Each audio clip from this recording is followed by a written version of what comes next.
Bonjour et bienvenue dans la vidéo que l'on a tous les ans. Aujourd'hui je vais vous présenter du coup les favoris de l'année 2024. Tout d'abord cette vidéo sort le 1er janvier donc je vous souhaite une excellente année. J'espère qu'elle sera pleine de passion, que tout se passera au mieux pour vous et j'espère que vous pourrez accomplir ce que vous souhaitez. En tout cas je suis de tout cœur avec vous et que vous ferez des belles découvertes au niveau manga, anime, webtoon, tutti quanti, des choses qui vous remplissent de passion et qui vous remplissent du coup de bonheur derrière. À part tes fêtes, aujourd'hui du coup on va parler de manga, d'anime, de webtoon, de jeux vidéo, en fait toutes ces choses qui m'ont passionnée et que j'ai adoré cette année, donc c'est vraiment mes favoris. Donc en général ça va être des choses que j'ai soit découvert cette année soit qui sont sorties cette année. Je vais pas partir sur des œuvres que j'ai relues, sur des choses que j'ai re-aimées cette année, sinon ça va être vite redondant parce que j'ai des petites choses safe place que je lis quand même régulièrement, mais c'est des favoris, mais c'est pas les favoris de cette année, c'est les favoris de ma vie entière. Trêve de bavardage, on va commencer tout de suite parce que je pense que ça va être une vidéo extrêmement longue.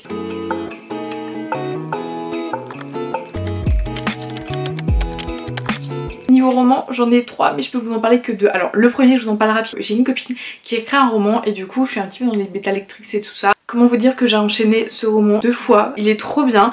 J'ai pas lu du coup la fin du roman donc j'ai lu je pense la bonne moitié du roman parce que bah du coup c'est ce qu'elle m'a envoyé. Il est trop bien, genre son écriture elle est trop bien, l'histoire elle est trop bien, je suis trop vite attachée au personnage, c'est trop bien. Malheureusement je ne peux pas vous en parler, je le glisse quand même parce que du coup je pense que ça va sortir cette année ou l'année prochaine et il est fort probable que je vous en mette dans les favoris et je vous le présenterai à ce moment là.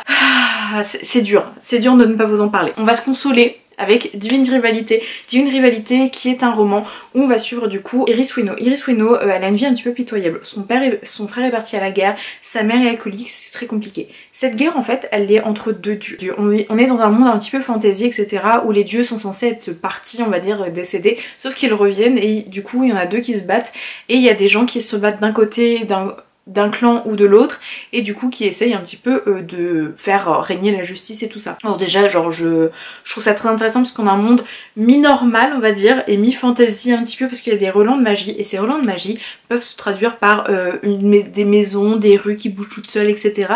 mais aussi par des machines un peu magiques comme Ueno va avoir. Elle va avoir une machine où elle va envoyer ses lettres sous une armoire et ça disparaît comme par magie et du coup elle a l'impression que ça rejoint son frère donc elle lui écrit des lettres sauf que ça rejoint pas son frère, ça rejoint Roman Kit. Roman Kit est son rival. En fait les deux personnages essayent d'avoir le même emploi et du coup ils sont un petit peu rivales, ils s'entendent pas très bien, lui il vient d'une famille un petit peu aisée tout ça et du coup ces deux personnes vont se retrouver à se mélanger l'un l'autre. Cette histoire est incroyable. Déjà la relation entre les deux personnages qui passe de rival à plus etc. elle est trop bien. Je trouve que le scénario autour de la magie, autour des lettres aussi qui est très intéressant. Le système un petit peu de lettres moi j'aime beaucoup dans les romans et c'est assez rare qu'on le retrouve de manière bien faite.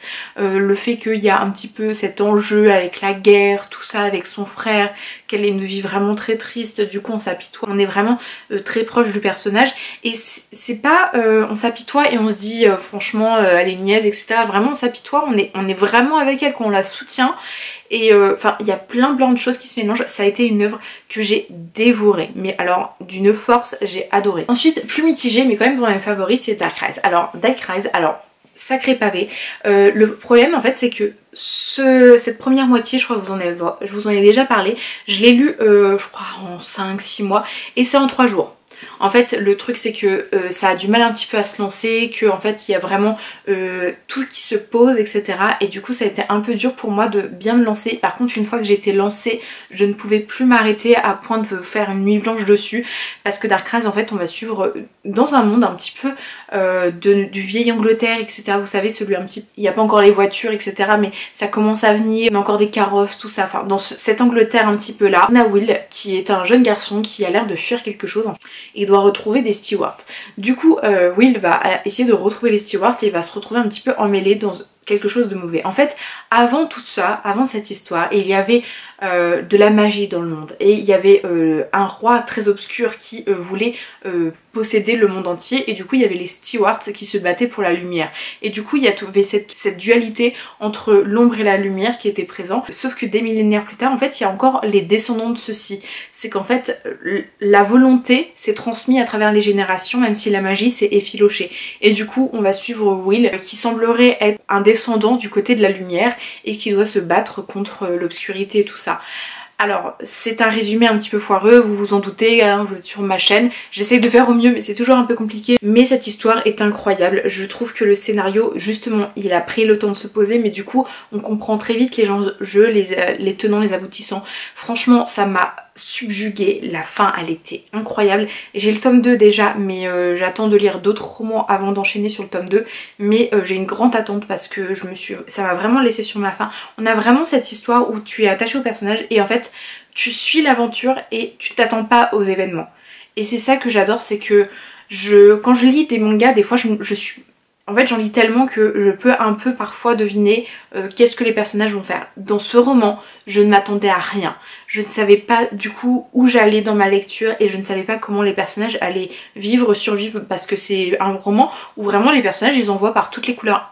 Et j'adore. J'adore. Vraiment j'ai adoré cette lecture, je pense que vous en doutez, c'était trop bien. On enchaîne tout de suite avec les mangas, donc j'en ai quand même beaucoup à vous présenter. Donc c'est soit des mangas que j'ai découverts cette année, soit des mangas qui sont sortis cette année. Donc c'est des mangas qui sont récents et qui sont faciles à trouver, donc vous n'aurez pas de soucis. Alors je pense que vous savez, je suis une grande fan de tranches de vie, de shoujo, etc. Mais mon amour premier, et lorsqu'il y a une œuvre qui sort et qui est bien dessus, je suis trop contente, c'est la dark fantasy et les seinen. Alors j'ai lu The Bugle Call cette année, qui a été je pense mon plus gros coup de cœur de l'année 2024. Chaque tome m'a fait vibrer, chaque tome m'a fait ressentir des émotions et j'ai adoré chaque page de mes lectures. Dans The Bugle Call on va suivre ce qu'on appelle des branchus. Des branchus ce sont des personnages qui ont des sortes de petites antennes, des sortes de branches en fait qui leur sortent, et ça fait partie qu'ils font partie d'une espèce d'humains qui peuvent avoir des dons. Ça peut être le don de la force, le don de avoir de la chance, ça peut être le don d'être invisible, ou ça peut être comme notre héros, le don de lorsqu'il joue du clairon, que son son devienne une image dans le ciel et permet d'orienter des troupes par exemple lors de conflits etc, armés, tout ça. On va suivre Lucas qui déteste la violence, qui déteste tout ça, tout ce qu'il voudrait faire c'est faire de la musique. Sauf que malheureusement il n'arrive pas à s'émanciper des mercenaires etc, il est obligé du coup de faire la guerre et il va se retrouver à un moment donné face à un dilemme où soit il risque de perdre la vie, soit il va suivre un groupe qui se bat contre quelque chose, et si il réussisse en fait la mission jusqu'au bout, il pourrait réaliser son rêve de devenir musicien. C'est un rêve très très simple, il se retrouve chamboulé et emmené dans un monde très cruel, rempli de guerre, et en fait avec un objectif final qui est quand même d'abattre un autre branchu qui a l'air d'être très très fort, et du coup il y a tout ça un peu qui se mélange dans une œuvre du coup de dark fantasy remplie de conflits, à essayer de recruter des autres branchus, à comprendre un petit peu les codes de cet univers etc. Alors je pense avoir fait un résumé assez proche de la réalité, mais je sais pas si vous vous êtes rendu compte de la force de ce manga qui a en fait un sujet plutôt simple, un constat plutôt simple qui permet d'avoir une bonne visualité de l'œuvre, et une fois qu'on le lit on se rend compte qu'il y a plein de choses compliquées qui se mettent en place, mais ça se met pas en place et genre juste c'est lourd comme lecture, juste ça se met en place petit à petit et ça prend le temps de se mettre en place. Du coup on est accompagné dans notre lecture et en même temps on peut enchaîner les pages comme s'en délecter, et c'est le genre typique de lecture que j'adore. On a des personnages qui arrivent, c'est pas ils arrivent et on les survole, soit on les survole mais ça veut dire qu'ils ont aucune importance, soit ils arrivent et on prend du temps avec eux. On va comprendre leur passé, leur futur, un petit peu leur ressenti, leurs émotions, et c'est ça que j'aime beaucoup, c'est qu'on a vraiment un panel de choses qui est abordé et d'angles d'un personnage qui est abordé, qui fait que en fait on s'accroche au personnage, on s'accroche à l'histoire, on s'accroche à notre héros, et ça en fait juste une œuvre qui est incroyable, et vraiment je savoure chacun des tomes, et là j'ai le tome 4 à lire et j'ai trop hâte de le lire, et ça a vraiment été une œuvre qui m'a marqué cette année et que j'ai envie de souligner toujours plus. The Bugle Call est incroyable, je pense qu'on en entend parler mais peut-être pas au point de mon amour pour l'œuvre, mais vraiment j'ai adoré cette œuvre. Ensuite on va voir deux œuvres qui abordent le même sujet mais pas de la même manière. On va voir tout d'abord Kotaro en solo. Donc pour l'instant je n'ai lu encore que les 3 premiers tomes, les tomes sont un petit peu chers donc je les achète au fur et à mesure, et à chaque tome je suis subjuguée. J'avais déjà adoré l'anime, donc dans Kotaro en solo on va suivre Kotaro qui a 4 ans et qui vit seul. Constat un petit peu étrange mais en fait le dessin est très minimaliste. On va suivre du coup ce jeune garçon qui va faire ses petites aventures, qui va avancer, qui va essayer d'aller à l'école, qui va dire bonjour à ses voisins, et du coup on va voir cette notion de voisinage qui est très présent, et on va suivre Kotaro. Par ces moments de vie on va se rendre compte que Kotaro est un enfant qui a été maltraité dans l'enfance, ou qui a eu en tout cas une négligence infantile, et on va avoir ce propos qui va être présent mais en même temps on va avoir des moments un peu d'humour et des moments de vie et des moments émotion, et on va voir tout le panel du coup de ses voisins et de tout ce qu'ils peuvent vivre et ressentir. Et c'est ça que j'aime beaucoup dans cette œuvre, c'est que en fait on va suivre du coup Kotaro en solo, mais on va suivre le voisinage, on va suivre ses petites aventures, ses réussites, ses défaites, le fait aussi qu'il soit très triste, le fait que des choses qui paraissent anodines pour lui va nous briser le cœur lorsqu'on va le lire, et c'est un excellent mélange, et c'est ce genre de manga qui est divertissant mais en même temps ultra sociétal avec un propos ultra fort. Ce manga j'en entends peu parler, je ne sais même pas pourquoi, parce que c'est une pépite. Chaque tome déjà, l'édition elle-même est très très belle, je vous montre sur le côté, mais on voit qu'il y a une qualité d'édition, et en plus de ça l'histoire elle est juste incroyable. Je suis subjuguée par chaque tome, je suis émue à chaque tome. Le constat un petit peu bizarre d'un enfant qui vit seul à 4 ans, très vite on passe vite au-dessus parce qu'en fait c'est pas ça le propos, et vraiment c'est incroyable. J'aime cette œuvre de tout mon être, c'est incroyable et chaque tome me bouleverse. C'est pour ça aussi que je prends un peu le temps d'acheter les tomes, parce qu'en fait je sais à quoi je fais face lorsque je lis, c'est que j'ai les larmes aux yeux, etc. Et le truc c'est que c'est pas fait pour t'émouvoir, en fait c'est juste t'as des constats et tu te les prends dans la gueule, et ça c'est très bien. Et du coup l'autre œuvre, bon c'est pas en fait le même sujet mais c'est un peu sociétal tout ça, on va voir Comme une famille. Comme une famille c'est l'histoire de Kinao et Akito qui sont un couple, etc. Et un jour, Akito va revenir d'enterrement et va en ramener 2 gosses avec lui. Les parents de Harui et Thomas, les 2 enfants, en fait ont eu un accident, et du coup c'est de la famille proche, et c'est du coup Akito qui ramène du coup 2 gosses à la maison. Sauf que là tout à un coup, de passer de couple un peu célibataire avec une jeune femme qui travaille énormément, etc. à jeune femme qui se retrouve avec un gosse en bas âge et un adolescent à la maison. Et du coup tout son quotidien change, le quotidien des enfants aussi change, et en fait on va voir une famille qui va se construire. On va voir des sentiments qui vont être présents entre on va voir des notions de deuil, on va voir la notion du travail, on va voir la notion du couple, on va voir une femme très très forte qui est incroyable et qui est bienveillante, on va voir des enfants qui vont faire de leur mieux et qui vont prendre sur eux par moments, etc.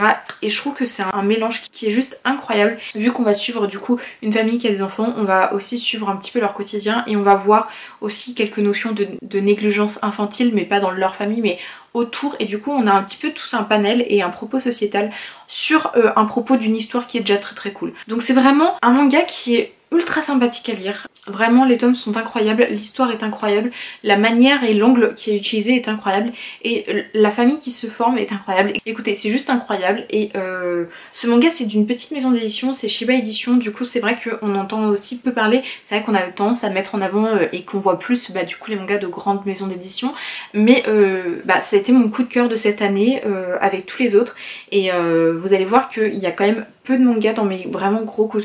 C'est des 11 sur 10 pour moi en fait, et ça en fait partie. On va voir aussi un shoujo sociétal qui est L'enfant en moi. Donc L'enfant en moi, donc c'est une histoire où là il y a 5 tomes qui est sorti, le 6ème va bientôt sortir. On va suivre du coup des jeunes lycéens, un couple, sauf que la jeune fille va tomber enceinte. Et quand on tombe enceinte, quand on a 16 ans, qu'on est à l'école, qu'on est en couple, comment ça se passe? Comment ça se passe avec la famille? Comment ça se passe avec l'école? Comment ça se passe avec moi-même? Est-ce que j'avorte? Est-ce que je n'avorte pas?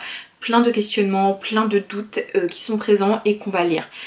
L'enfant en moi, c'est une œuvre qui est poignante, qui te retourne à chaque tome, et qui, en tant que femme, vraiment je me mets à la position de cette nana, et je me dis mais waouh, les questions à quoi elle doit faire face, et tout ça en étant quand même si jeune, les décisions qu'elle doit prendre, la notion aussi de couple qui est présente, la famille, tout le côté sociétal, tout le côté aussi vision des autres sur eux, de soi sur soi, enfin c'est ouf, le manga il est ouf, il y a des sujets qui sont ouf. Alors c'est pas une lecture fun, hein. Vraiment c'est pas une lecture fun, c'est pas une lecture qui te fait pleurer, mais c'est une lecture qui vraiment t'accélère le battement du cœur, parce que t'es outré de certaines choses et en même temps tu les soutiens pour d'autres, et c'est une lecture sensation, c'est une lecture qui ne laisse pas du tout indifférent. Et écoutez, j'adore ce manga, il est incroyable, et en fait chaque tome que je reçois, je le lis et je suis subjuguée, je suis interloquée, je suis émue, j'ai 1000 émotions qui me traversent l'esprit et en fait on a vraiment une histoire qui est bien construite et qui permet, avec des personnages qui sont très sensibles, et vraiment c'est une œuvre sensation, j'ai pas d'autre mot à dire, c'est incroyable. Bon, j'aime quand même les œuvres un peu plus légères aussi, et on a L'amour est au menu. Donc L'amour est au menu est une histoire, est un Yuri, et c'est mon premier Yuri que je lis et que j'aime, donc déjà rien que ça on peut l'applaudir, parce que souvent les Yuri, en tout cas ceux que j'ai lus et qu'on m'avait conseillé, souvent c'était des Yuri c'était malsain, c'était pas une romance, c'était pas ce que j'attendais. Par contre L'amour est au menu a dépassé toutes mes attentes. En fait on va suivre un petit tranche de vie de deux femmes qui sont voisines, et au gré des petits repas partagés et de cuisine en fait ils vont se rapprocher et passer du temps ensemble, etc. Et on va voir tout ça dans ces deux mangas. Écoutez, ce que j'aime beaucoup c'est qu'on a deux femmes il y a un petit propos féministe mais pas trop. En fait on a vraiment quelque chose de très divertissant, on va suivre leur quotidien, et dans leur quotidien il y a des gens qui vont se moquer de l'une parce qu'elle a un gros appétit, et qui vont un petit peu dire ah bah t'es une femme mariée, et à l'autre, et on va voir ces deux personnes qui vont mettre la priorité l'une sur l'autre et qui vont se former une relation. Donc là on est sur quelque chose d'amical qui peut-être tournera sur quelque chose de romantique. En tout cas j'adore ces tomes, ils sont incroyables, j'ai trop hâte de lire la suite, toujours plus, parce que bah, juste je les aime trop, c'est trop chou.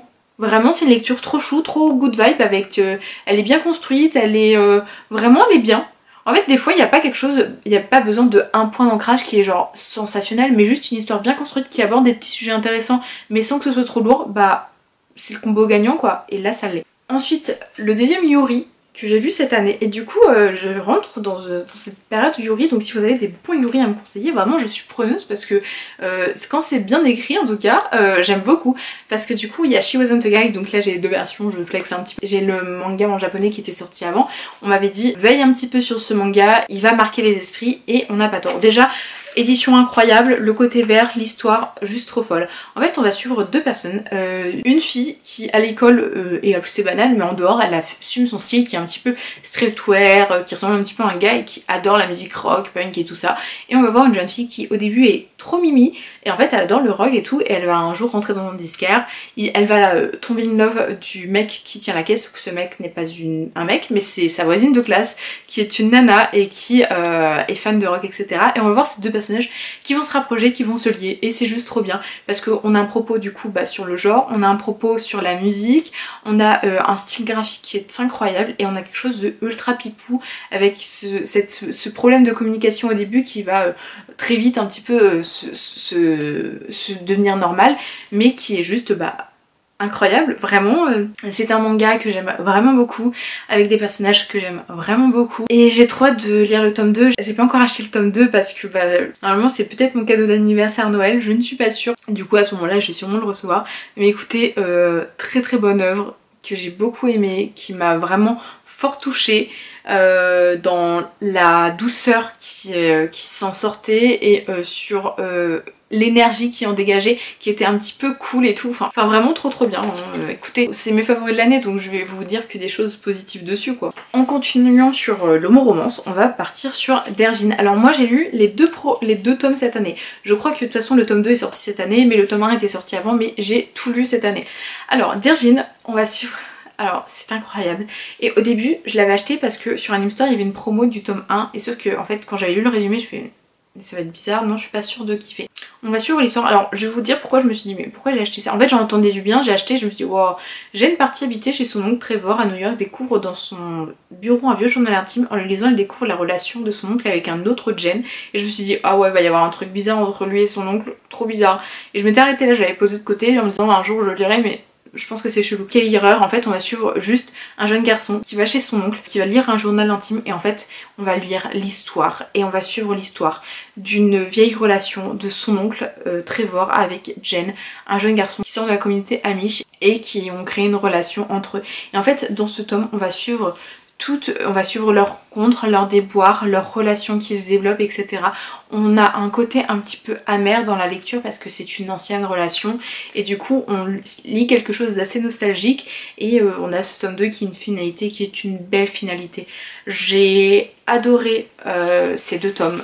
et ça m'a fort touchée, j'ai fort été émue parce qu'il y a ce côté nostalgique, il y a ce côté en fait où la relation est du coup finie parce qu'on est quelques années plus tard et genre Jen ne connaît pas Jen, du coup qu'est-ce que c'est, quoi, comment leur relation, qu'est-ce qu'il est advenu, et du coup on a nous-mêmes cette attente lorsqu'on lit en mode bah, pourquoi ils sont plus ensemble, tout ça, et c'est beau, franchement c'est un beau manga, c'est une belle relation, et il y a une belle finalité.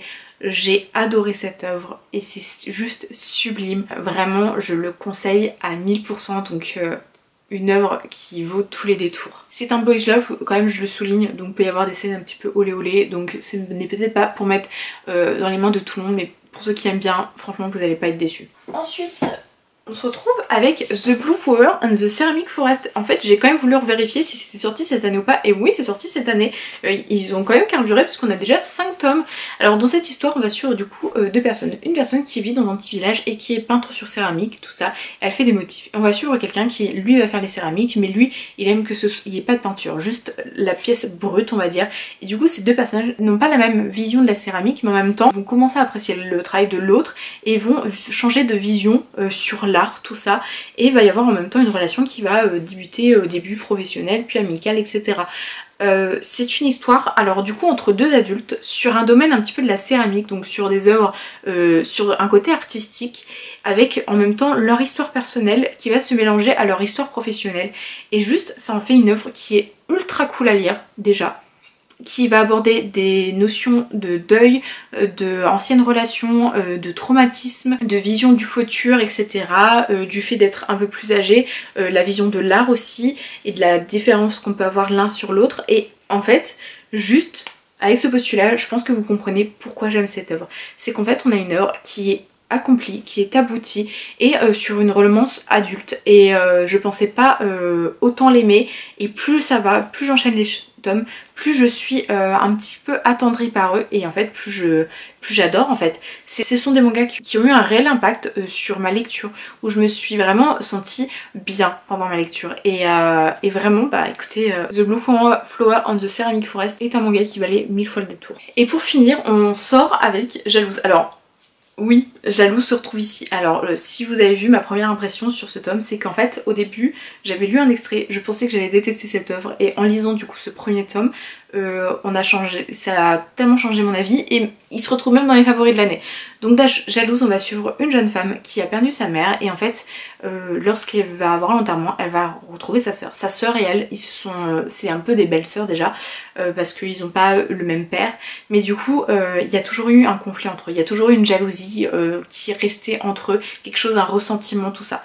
Du coup déjà un peu compliqué, et du coup face à sa sœur, ça va être un petit peu compliqué, elle l'aime toujours pas hein, et sauf que sa sœur va débarquer avec un mec en disant bah en fait on va habiter aussi dans la maison familiale, sauf que bah le mec de sa sœur, en fait c'est son premier amour, et du coup on va avoir quelque chose qui va être de la jalousie présente entre sa sœur, entre elle, entre un peu tout le monde qui va être présent.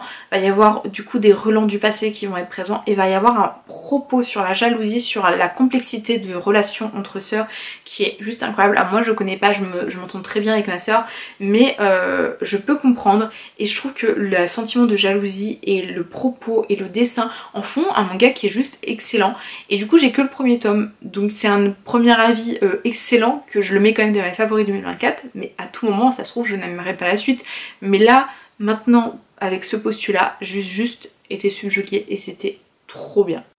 Une autre chose que j'ai fort aimé cette année, et ça va être les jeux vidéo, mais j'ai globalement joué à des jeux que je vous ai déjà parlé l'année dernière, mais il y a un jeu qui est arrivé et qui a pris beaucoup de place, c'est Baldur's Gate 3. Alors ce qui est compliqué c'est que quand tu joues tu peux pas jouer genre une demi-heure, une heure, tu te poses vraiment pour jouer, et avec mon travail cette année ça a été compliqué, mais je commence à pouvoir me reposer un peu plus dessus.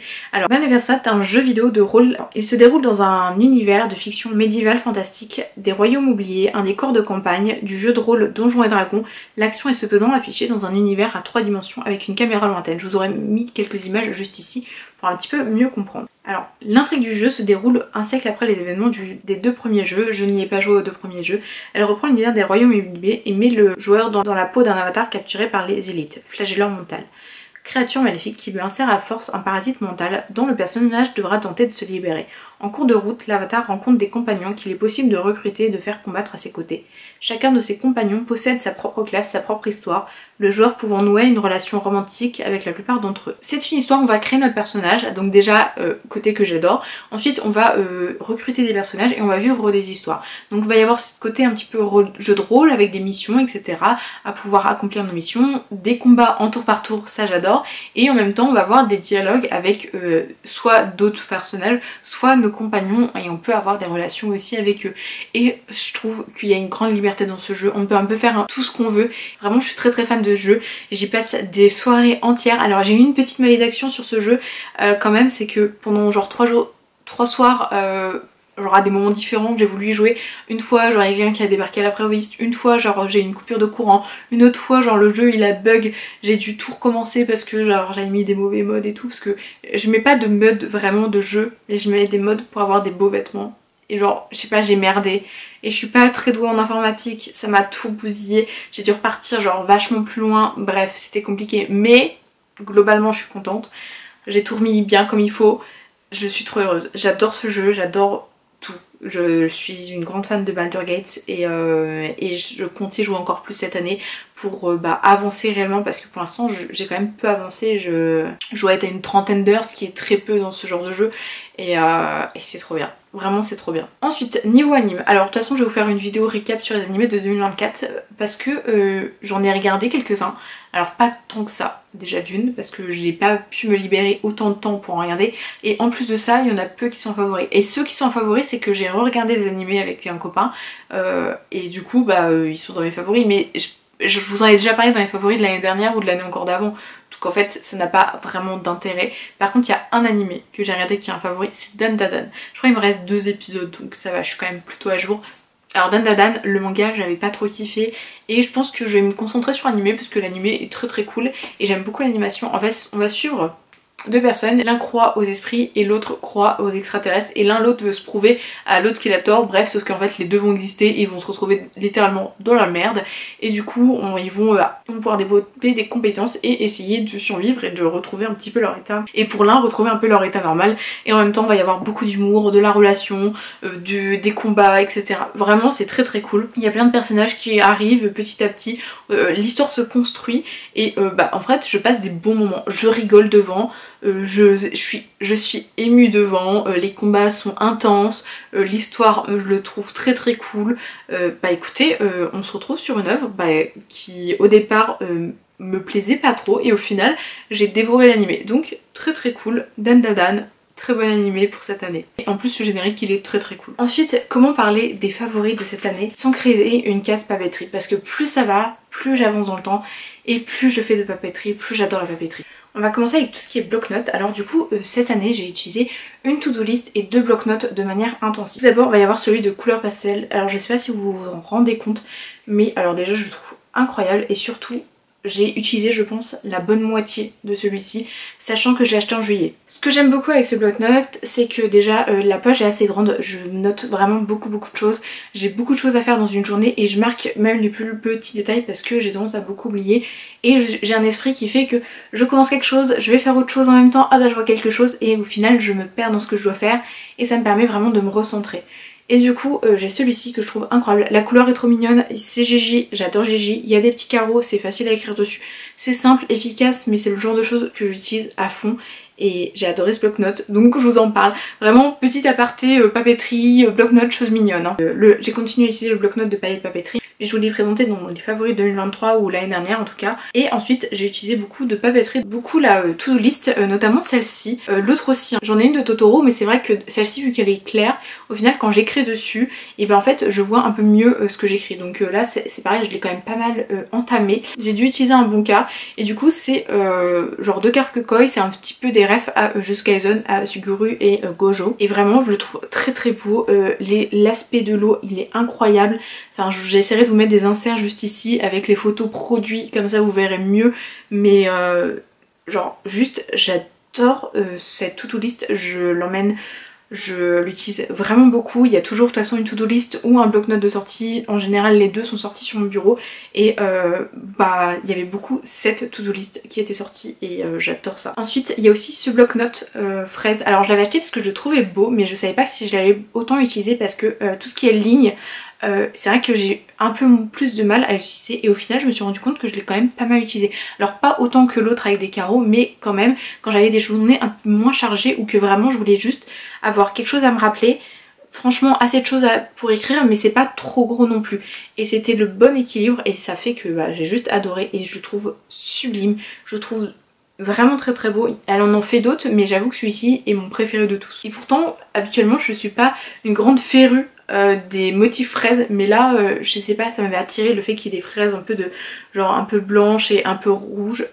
Trop beau, il est magnifique, vraiment je vous mettrai quand même une image juste là pour vous rendre compte de la beauté de la chose. Chez Payet Papeterie, je vous avais parlé au début du coup que je lisais des romans et j'annote mes romans et du coup je voulais vous parler un petit peu de sa collection Book Lover. Alors du coup là j'ai ces deux produits puisque le reste est dans ma chambre mais du coup il y a ceci. Une fois que tu as fini ton roman tu peux un petit peu mettre des éléments. Attendez, alors du coup moi j'annote mes romans. Du coup je vais vous montrer avec ce roman parce que je l'ai annoté avec du coup ces produits et du coup vous allez vous en rendre compte. Donc elle a un marque-page où il y a le goal un petit peu des romans et tu peux marquer le titre, quand tu l'as commencé, quand tu l'as fini et la note que tu mets. Ça te permet d'avoir une visualité globale sur l'année de ce que tu as lu. Et du coup alors là j'annote sur mes petits stickers, enfin je mets des petits stickers qui ont une annotation. Sur certains, j'essaie de vous montrer, elle a créé des sortes de petits stickers que tu peux mettre sur tes annotations.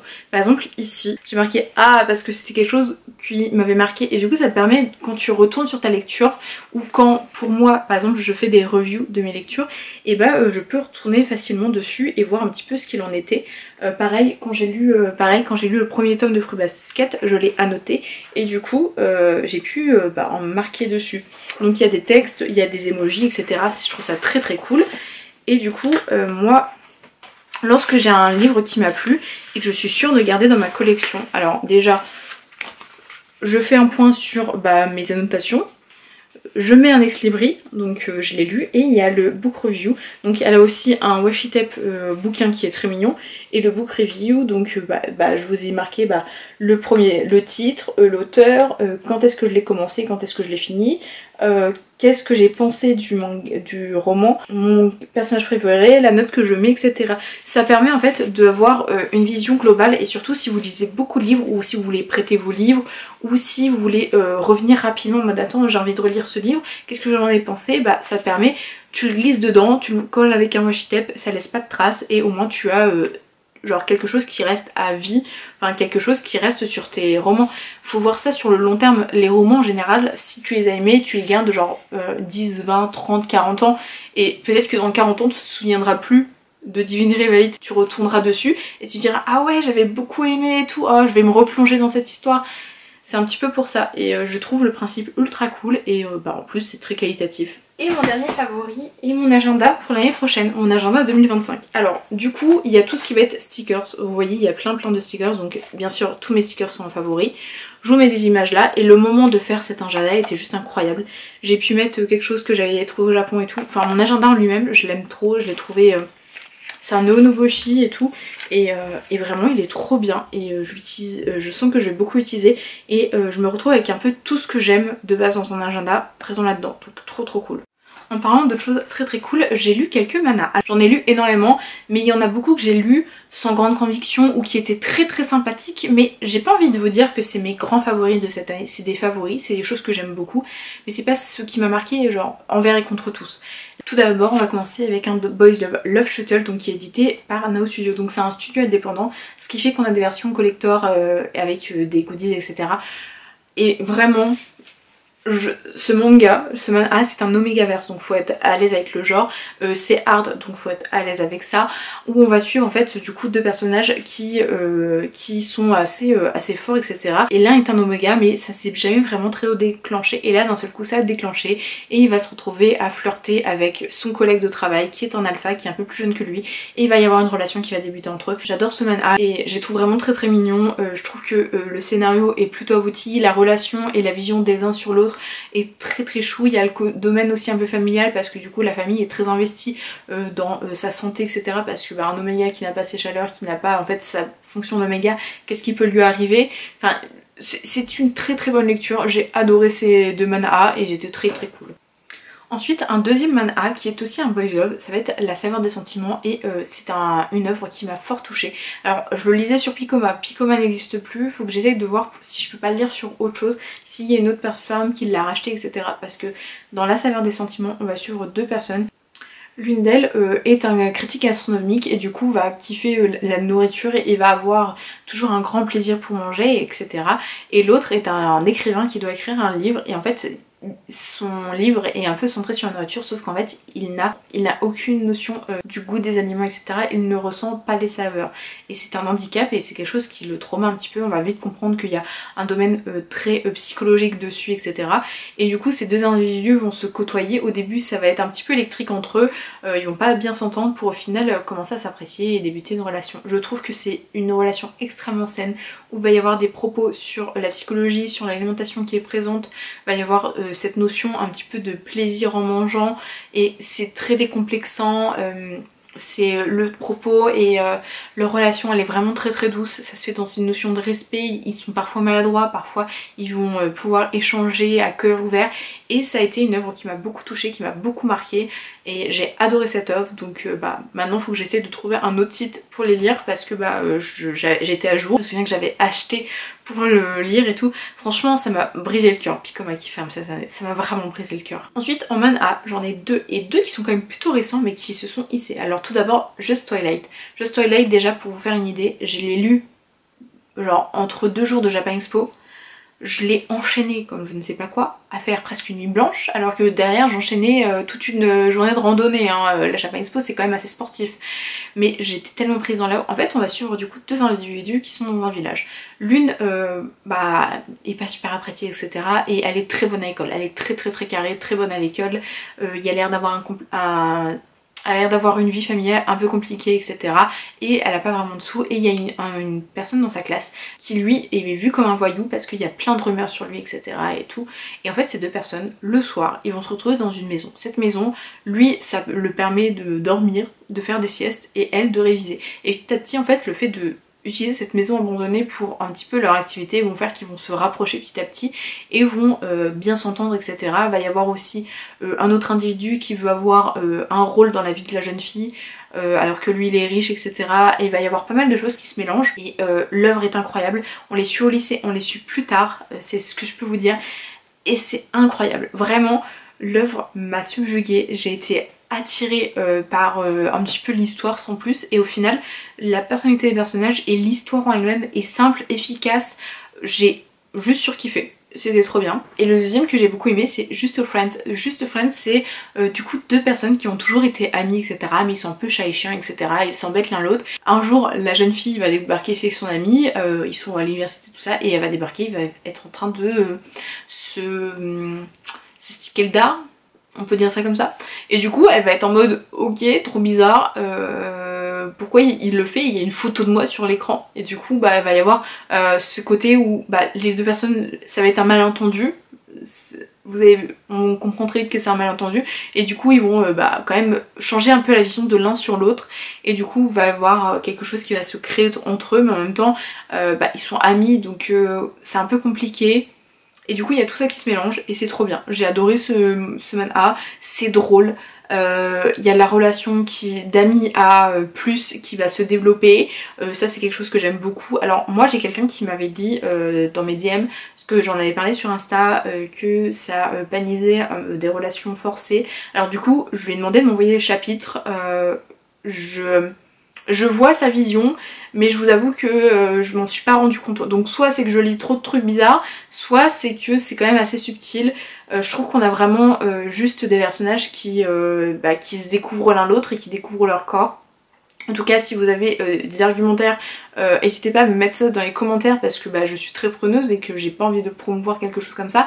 Mais c'est pas quelque chose qui est mal vécu par les protagonistes, c'est pas quelque chose qui m'a choquée. Du coup je sais pas trop mon point de vue, mais je préfère le souligner parce que ça peut être quelque chose qui va être rédhibitoire pour vous, le fait qu'il y ait cette petite notion qui peut apparaître. Moi je vous avoue que je m'en suis pas rendu compte, je préfère quand même le souligner. En tout cas j'ai adoré cette œuvre, je trouve que c'est très bien écrit, que les relations sont très bien expliquées, qu'il y a vraiment du coup ce côté maladresse en fait qui est présent. En fait on a deux personnages qui découvrent leur corps, qui découvrent le désir, qui sont un petit peu mal à l'aise, qui font des faux pas mais se rattrapent tout de suite en fait, et du coup bah genre c'est très touchant. Du coup j'ai adoré ce manhwa tout simplement. Et ce sont les 4 seuls manhwas de cette sélection parce que ouais en fait il y en a pas d'autres qui m'ont vraiment touchée, même si j'en ai lu plein d'autres qui étaient très cool et très bien. Soit c'est des choses que j'ai relues, soit c'est des choses bah, qui étaient très bien, mais seulement très bien. Et favori du mois ça passe, mais favori de l'année non, ça va pas marquer assez. Ensuite on va partir sur ce qui est un petit peu mes événements de l'année. Ça va être des choses qui sont un peu random, mais ça va pas être des objets random, ça va être des choses que j'ai vécues cette année et que j'ai adoré et qui sont dans mes favoris. Alors tout d'abord tout ce qui va être convention, Icon Japan Expo, trop bien. Je vous ai fait des vidéos soit haul soit vlog, je vous ai mis en barre d'infos. C'est des événements où je croise des gens, donc c'est très cool. Je suis avec des amis, donc c'est très cool. Alors ça me procure aussi beaucoup d'émotions, il y a beaucoup de monde, donc c'est vrai que des fois je suis pas... ça me chamboule beaucoup, notamment Japan Expo parce qu'il y a vraiment beaucoup de monde et j'étais pas dans le meilleur mood parce que je venais de finir du coup quelque chose de très lourd dans ma vie, donc ça m'a vraiment mis KO, mais c'est en même temps des favoris parce que j'ai trop kiffé le moment, c'était trop bien. Troisième élément festif, alors Noël avec ma famille, je vous mets quelques images juste là où j'ai du coup accueilli la famille de mon compagnon et ma famille. J'ai fait une jolie table, j'ai fait bon à manger, c'était trop bien. Je vais pas épiloguer dessus mais j'aime beaucoup Noël et j'aime beaucoup faire des jolies tables, donc c'était trop bien. Ensuite j'ai fait le mariage d'une amie, c'était trop bien, c'était trop beau de les voir se marier tous les deux, etc. Je passe vite dessus parce que c'est pas des favoris liés au manga, aux animés, c'est pas non plus des trucs où je peux donner des détails puisque c'est pas ma vie, mais genre je suis obligée de vous les mettre dans les favoris parce que c'était trop beau et tout, leur petite danse et tout, genre c'était drôle, c'était beau, je me suis bien amusée, j'ai bien mangé, c'était trop bien. Et il y a aussi du coup l'anniversaire d'Amandine où je crois que j'avais fait peut-être un vlog et tout dessus, mais où j'avais ramené les gâteaux, on était que toutes les deux, on a passé une journée à faire du pique-nique, on avait été dans un petit café, on avait acheté des mangas, on avait fait de la papeterie, c'était trop bien, c'était pile ce que j'aime les choses chill, j'aime les choses simples et c'était genre pile ce que j'aime et j'ai passé juste un bon moment, donc c'était trop cool. Ensuite en autre un petit peu événement random, ça va être mon voyage à Amsterdam. J'ai passé quelques jours à Amsterdam avec mon chéri, c'était trop bien, c'était très court et très intense. Je pense que je le referai encore avec lui, peut-être sur plus longtemps, ou alors genre j'aurais pris moins de valises. Pourtant on n'a pas pris beaucoup de valises, mais en fait le truc c'est qu'on a pris des sacs et on aurait peut-être dû prendre justement une seule bonne valise pour deux.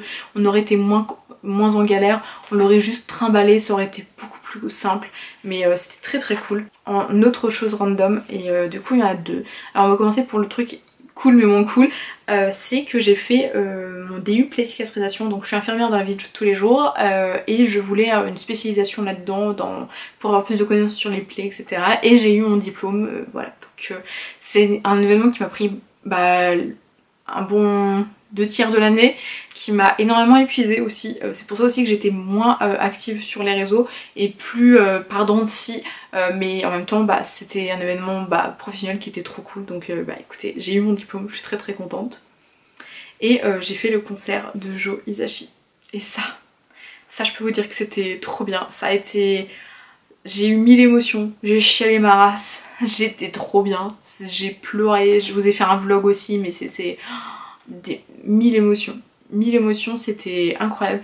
Et ce que j'ai beaucoup aimé aussi cette année, c'est justement faire des vlogs de ces événements un petit peu marquants, ou des vidéos, parce que du coup je me garde en souvenir. Et l'autre jour je sais que je suis retombée sur le vlog de Jo Hisashi et je repleurais dessus et je me revoyais en fait en parler, avoir des émotions et revoir les images. Et je crois que c'est ça que j'aime le plus sur YouTube, c'est que ça me rappelle des choses, ça me rappelle des souvenirs, je fais du partage en même temps, c'est trop bien. J'adore YouTube. Un peu autre, random, il y a Q-Candle. Alors Q-Candle, je crois que vous ne connaissez même pas, c'est qu'en fait je suis en train de créer une marque de bougies inspirée de personnages animés de manga.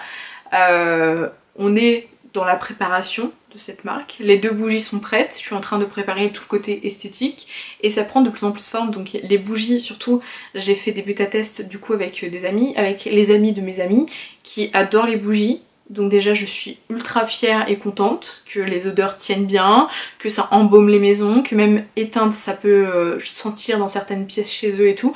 Ça me comble de bonheur et je suis en train de faire le côté esthétique parce qu'il y aura un côté collection etc. parce que j'adore collectionner, je pense que vous le voyez derrière et ça prend forme. Donc je vous en parle cette année parce que dans ces favoris parce que ça va arriver très vite et bien sûr je vous en reparlerai sur les réseaux. C'est pas en mode acheter mes produits et tout, genre c'est juste, c'est un projet que j'ai où je vais en parler sur les réseaux mais c'est genre je suis très heureuse, vraiment très heureuse parce que j'allume toujours des bougies, j'adore les bougies, enfin trop contente, trop contente. Et pour finir cette favori, on va finir avec ma sélection de goodies. D'abord on va voir cette chose qui est trop mignonne, c'est un Hyper Mofussan. Alors Mofussan je suis très fan mais c'est vrai que je trouve jamais de trucs vraiment qui me hype de fou. Et là j'ai enfin un Hyper Mofussan que j'ai mis sur mon téléphone et je suis trop contente. Bon il y a des traces de doigts etc, je nettoierai après mais il est trop mignon, voilà. Genre ça me remplit de bonheur, dès que je le vois je suis contente. De toute façon c'est simple, je suis contente. Un autre de mes favoris, c'est cette figurine Skip & Loafer que j'avais préco il y a super longtemps, que j'ai reçue cette année. Alors je la trouve déjà d'une sublime. Je suis très fan de Skip & Loafer. L'anniversaire m'avait vraiment marqué, du coup j'ai les premiers tomes. Alors ils sont édités chez Noévé Graph, donc j'espère que la maison d'édition va pouvoir se relever. Ou alors du coup bah, quelqu'un d'autre rachètera les droits parce que c'est une œuvre qui mérite en fait tout le bonheur du monde on va dire. J'avoue que ça me brise vraiment le cœur que bah, déjà Noévé Graph soit dans ce domaine très compliqué parce que bah, y a beaucoup de leurs mangas que j'aime beaucoup.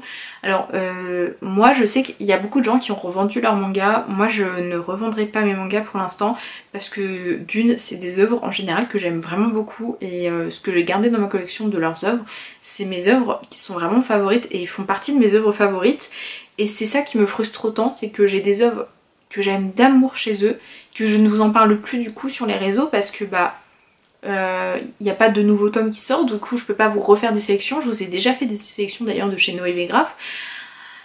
C'est compliqué parce que du coup vu qu'on sait qu'ils sont dans une situation compliquée, ils sortent pas de nouveaux mangas, ils sortent pas de suite, pas d'autres œuvres, du coup on n'en parle plus d'eux donc je pense pas qu'ils peuvent relever là-bas, donc faudrait qu'ils soient rachetés par une grande maison d'édition ou que sais-je, mais je sais que de base c'est quelque chose d'indépendant.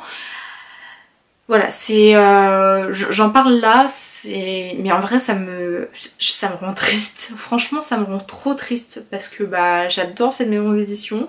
En tout cas j'adore certaines de leurs œuvres et bah j'ai pas la suite quoi. Enfin et notamment Skip & Loafer. Petite aparté faite mais j'avais ça sur le cœur à vous en parler. Un autre de mes favoris, c'est ce magazine Monthly Dessert.